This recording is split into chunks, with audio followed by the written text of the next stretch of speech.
During the pandemic, I started posting to social media a lot, which I never did before. It wasn't something I was interested in, but we were bored at home and I did a few things, and people loved seeing the scenes from this hillside because a lot of people were stuck in an apartment somewhere.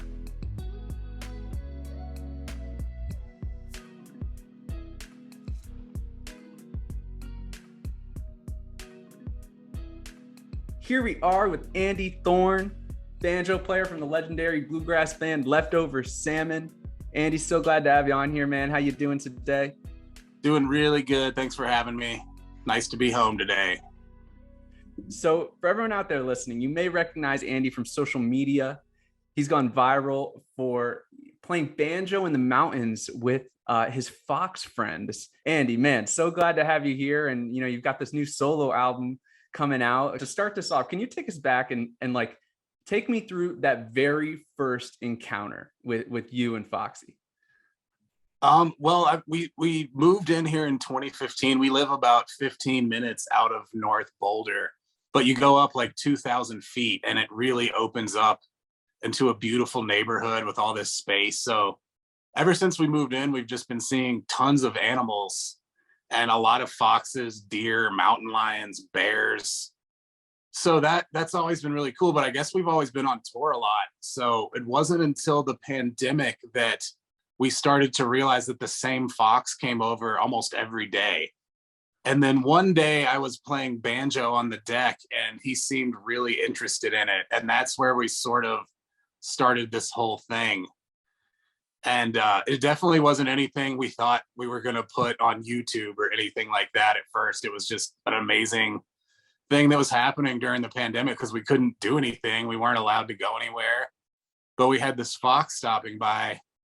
And it was really cool to sort of get to know him and his demeanor and personality. And then we started capturing it with the phone when he would stop and listen to a song I was playing or something. And people just totally went nuts over it.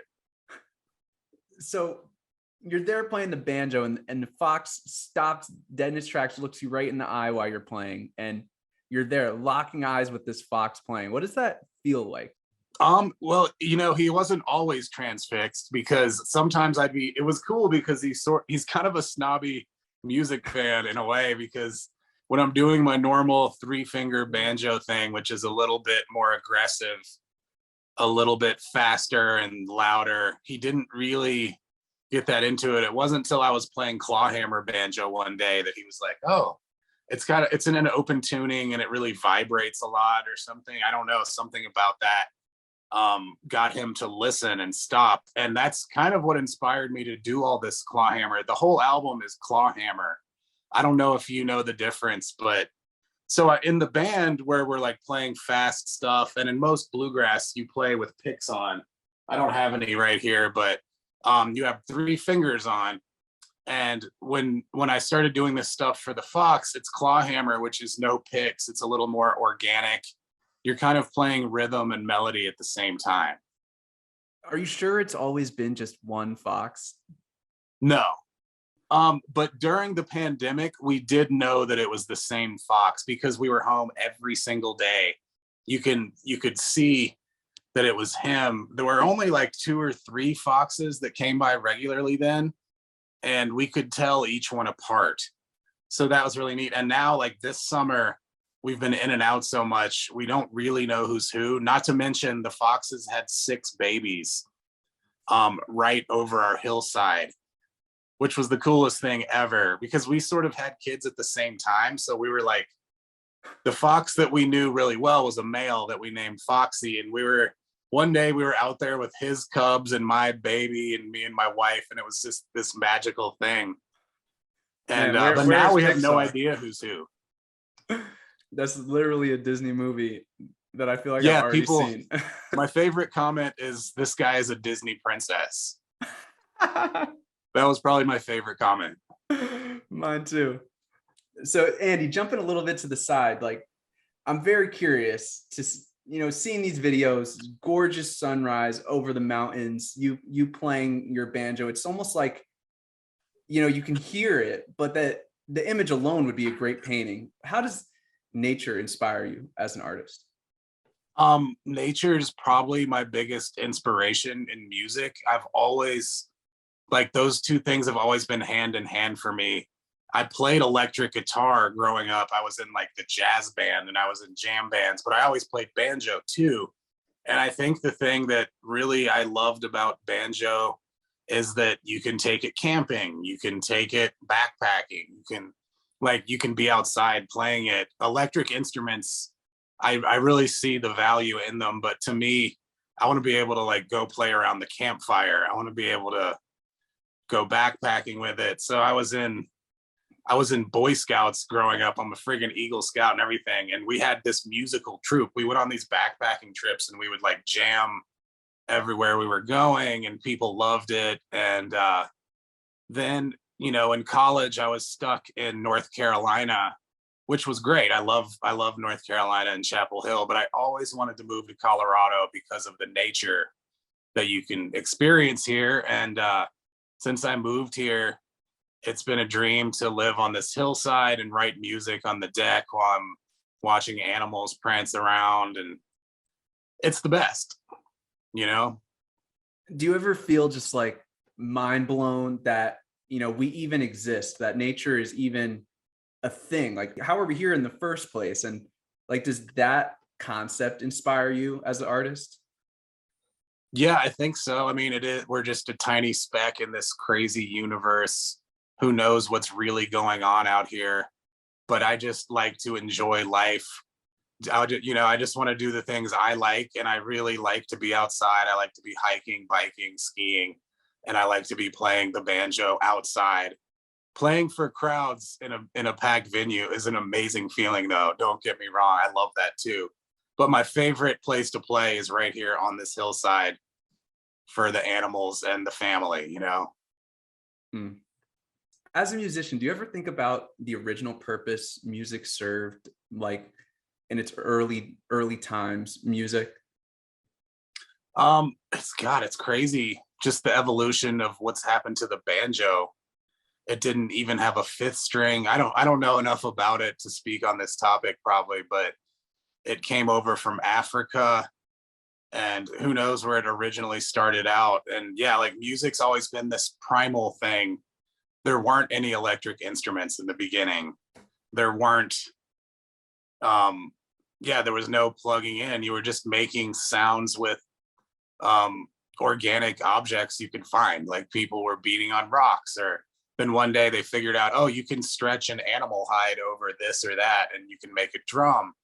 And then one day they put strings on that animal hide stretched out and a neck, and that became a banjo.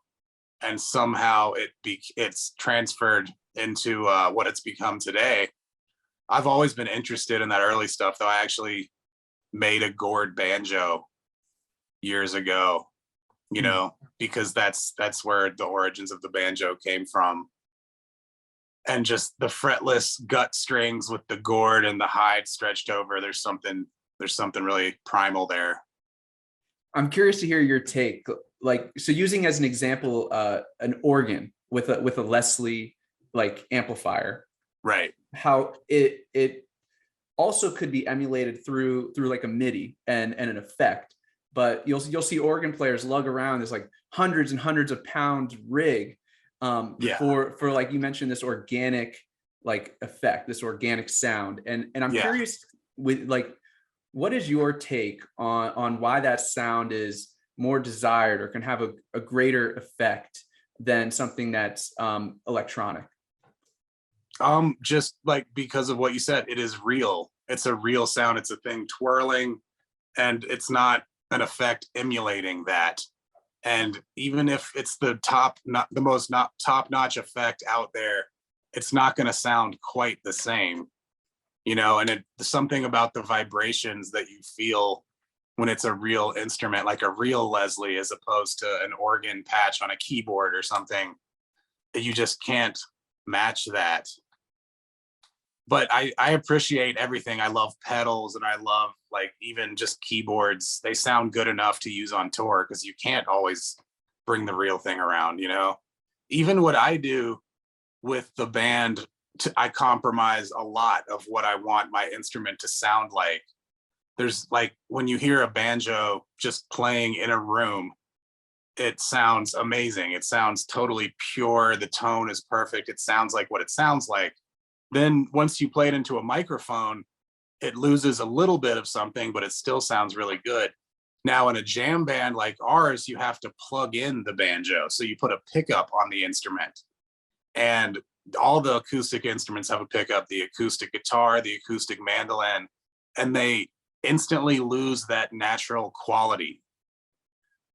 So even what we do, our instruments sound great because we have top-notch stuff to help them sound as good as they can, but they don't sound organic like it does on the hillside here when you're playing acoustically, you know?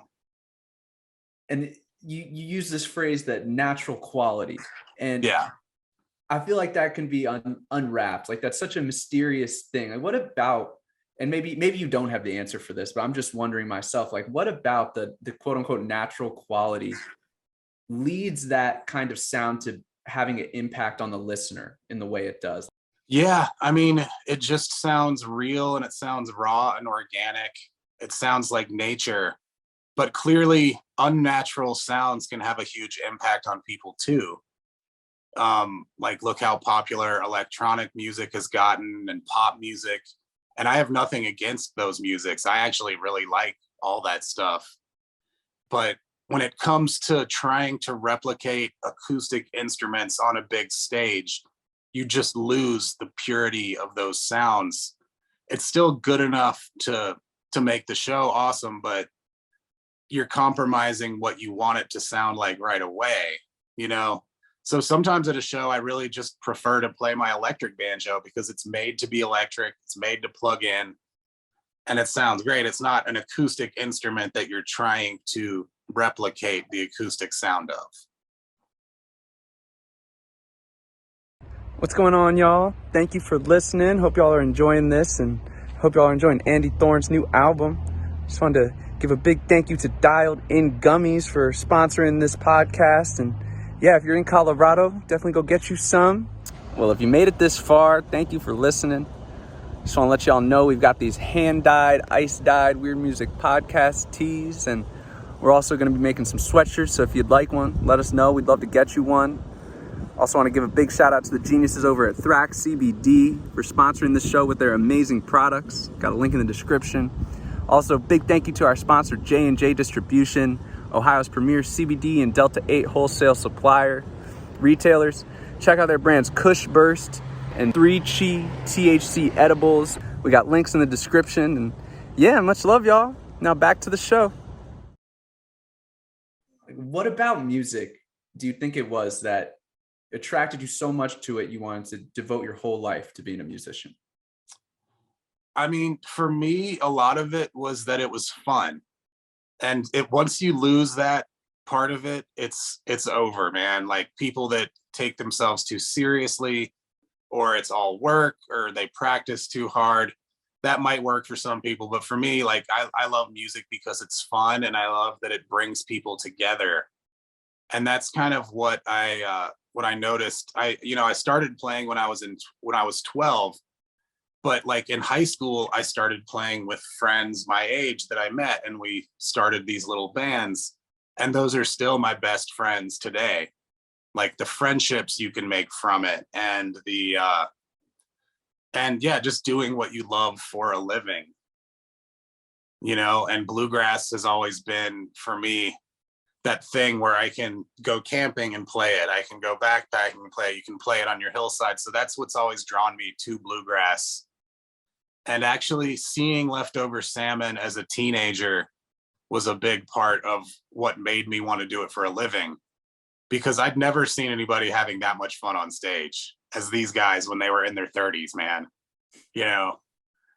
Now they're in their 60s and they can still outrun me in a night of hanging out. And back then, like seeing them at Merlefest when I was 15, I was like, holy cow, like these guys are having a great time and they're great at what they do. If I could do something like that, I think I'd be doing pretty well. And now I'm in it, There you go. It's pretty great. Talking about your album, I know a lot of it mainly all of it is improvisational. Yeah. Most of it was written like in these, I've been, during the pandemic, I started posting to social media a lot, which I never did before. It wasn't something I was interested in, but we were bored at home, and I did a few things, and people loved seeing the scenes from this hillside because a lot of people were stuck in an apartment somewhere. So I started making these videos at sunrise and in the snow, or like when the fox stopped by. And in this open tuning that I usually keep the banjo in, it's really easy to make stuff up because nothing really sounds bad. And sometimes before a video, I would like noodle around for 5 minutes and I'd be like, oh, there's a little melody. I'll record that. And then I would post that video today. So those were all pretty improv. And to make the album, I sort of went back through my favorite videos and chose the best melodies, and then I recorded them.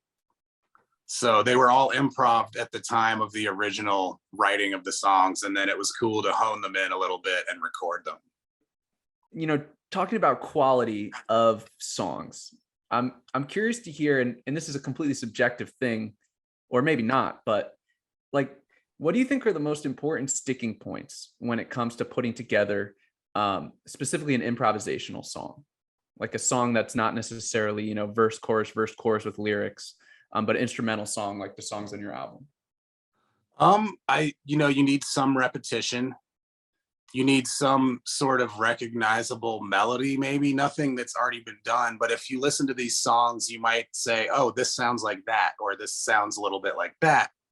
And that's just because you have to have some sort of familiarity, I think, especially in these like very simple melodies where there's not that much tricky stuff going on. It's like more pure melody. So it's a combination of repetition, some type of familiarity, and then maybe something different too that makes the song stand out, and a little chord progression. And then when it's a banjo tune, it can just be 2 or 3 parts.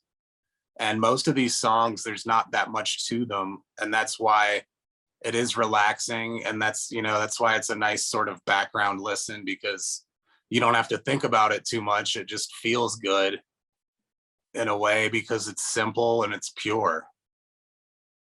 I'm curious what you would say is unique to bluegrass and bluegrass musicians that kind of sets bluegrass apart. It's a lot of it is that the jamming that goes on, that you can't do in rock. You can do it in some jam band stuff. A lot of those guys play acoustic, but in pop music or in electronica or a lot of these musics, there's really not that much jamming that goes on. And that's why the two musics that I've always been into my whole life are jazz and bluegrass, because they have that same kind of, there's like a common language you have to be able to speak to jam with other people you've never met.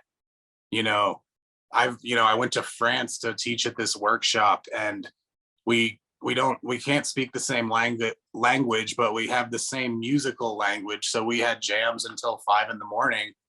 We're playing the same songs, and they might have like subtle differences to them that they do.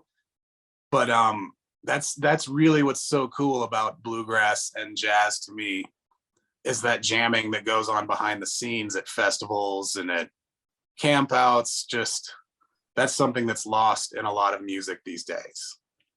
I'm curious what you think it is about the music that can cause for such like a profound effect in the mind of the listener. It's that rhythm, it makes you want to stomp your foot. It makes you want to kick up dust. And it's crazy to see what bands are doing these days, like Billy Strings. I went to his Red Rocks show, and he's playing a lot of traditional bluegrass, tons of traditional bluegrass songs and stuff, but he's doing it with this crazy energy that makes people go totally nuts. And when he kicks into overdrive with some of his pedals, it's just like, what is going on right now? I love it. I love seeing the progression of bluegrass and the kind of crowds that it can gather. He's like selling out stadiums or arenas, and it's pretty friggin' cool that he's expanding it to a whole new audience. And who knows how big bluegrass will be in 10 years because of him. bands like Leftover and String Cheese and Yonder Mountain, they started, I mean, bluegrass was already popular with hippies, but I don't think it was until those bands that it got really popular with hippies and like touring, they, people started following them around. And then Green Sky came around and the String Dusters, and now Billy Strings is just taking it to a whole new level. And it's like the crowds are probably going to be massive in a few years. It's pretty wild. Shout out to Billy. Yeah, it's great to see for people like us. And he's so cool. He came out and jammed with us at a 200-person venue in May. And he's actually on our new album. He just came out and recorded on our new album that same day. And then he came and jammed with us at the Station Inn. And like him doing that does so much for an older band like us. People are like, oh, who is this band that Billy's going out to jam with? So it's just super cool that he's, he respects the guys that started it. What do you think it is about music that can cause for it to like heal people? Gosh, who knows? But I know it can. I guess when it gives you goosebumps, or when it, like, some music can just bring a tear to your eye. Some people commented on this album, oh, like so-and-so, one of my songs brought a tear to my eye this morning over my coffee. And there's not even any words, there's no words. It's just a feeling that it can evoke between, there's minor songs and there's major songs. It can make you really, really happy, or it can make you really, really sad. It can make you frightened. It's pretty wild how you can mess with people's emotions with these different keys and different modes and stuff. But it's really great to take music into like a hospital or an old folks home. We actually did that. Drew, Vince, and I from Leftover, we all went and played at this old folks home last year in Idaho that somebody set this up, and it was amazing. Like, it made these people so incredibly happy to hear some music. It's something they don't normally get to do, and that feels good for everybody involved. It feels great for us, and it's nice to see music make people happy. Why we got in this from the beginning, we got in it to make people happy because it feels good to do that. So even if you're just making somebody dance, or if you're making somebody boogie their ass off, that's probably why we got into professional music, because that feels so good when people are really digging what you're doing. I'm curious what you've learned over the course of your career about what's involved with being both a great band member, bandmate, but also a band leader. I've learned a ton about that because I've been a sideman, for so long with these guys. I started in the Emmett Nershey band in 2008. So God, that was like 14 years ago. And I really was truly a sideman. I didn't sing. I just played banjo solos. But as I've always been someone who likes to write a lot of music, so as soon as I could, I was trying to get my compositions in there. And I got a song I wrote on the Emmett Nershey record, and that feels great. It feels doing a sideman stuff is really, really cool, but it feels good to be more and more involved. And that's what's been so cool about Leftover. They've really let me get my songs in there. They let me sing. I have 2 title tracks of albums, actually, which is pretty wild because I was a 25-year-old kid back then, and so the way that those guys, they didn't have to do that, but they did to make me feel welcome. And maybe it was because they didn't write enough stuff for that record, but oh man, the fox just ran by the way. I was going to show him on the interview, but like the fact that those guys did that was really, really cool. Nothing feels as good as being the band leader, though, when you're rocking out. I've gotten to do some really great shows leading the band. I mean, last year I put together a band at the Gerald Ford Amphitheater in Vail. I had Garrett Sayers from the Motet on bass, had Andy Hall on dobro, had John Stickley on guitar, and Alwyn, our drummer, on drums. And that was like this crazy hybrid of funk and bluegrass. And that felt really, really great. But what it is also a lot of work, So there's something to being in a band where it's flowing. and I get to do a lot of stuff in the band. So I'm pretty happy with where I'm at right now. But doing projects like this keep my creativity fueled. And I'm not even doing a tour for this album, which I definitely could have. And a lot of people asked why I'm not, but it's because I have a year and a half. I have a year old baby, and the band's so busy. I don't want to have that time away when we're not playing. So just to do an album like this sort of keeps me creatively engaged in something, and it feels good. But I'll lead shows here and there when something good comes up. Drew and Vince, they're clearly the leaders of Leftover because they've been in the band 33 years and we haven't. And they're the singers and the songwriters, but they're really good at making us all feel like we're involved. So that's really nice. That's why I've been in the band for 12 years. Andy Thorn, Songs of the Sunrise Fox. It's out there. Check it out. Check out those Fox videos. Shout out to Foxy. Andy, man, thank you for joining me here. Great talking Thanks to you. for listening. I really appreciate it. You made it through the whole album. Yeah, gladly. And I've got it saved. I'll have to, listen again. I feel like I could even just throw it on while like taking a nap, and that would be the best. That was the goal, man. It's just a little background music for your morning coffee, or maybe your bike ride or your hike, camping around the fire, anything like that. Hope you guys enjoy it. Andy, I got one more question for you as we're wrapping up here. Yeah. So life on the road, it can get tough. And I'm curious what you would say has been the most impactful lesson for you to learn about how to navigate when you can feel like life's kind of gray. Yeah, life on the road, it's not the easiest. And the older you get, the harder it is.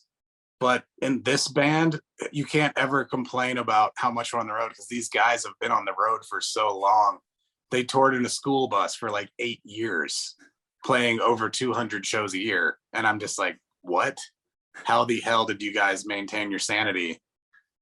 But that's, to me, the most important thing for me to do is what we talked about earlier, is to enjoy my love of nature.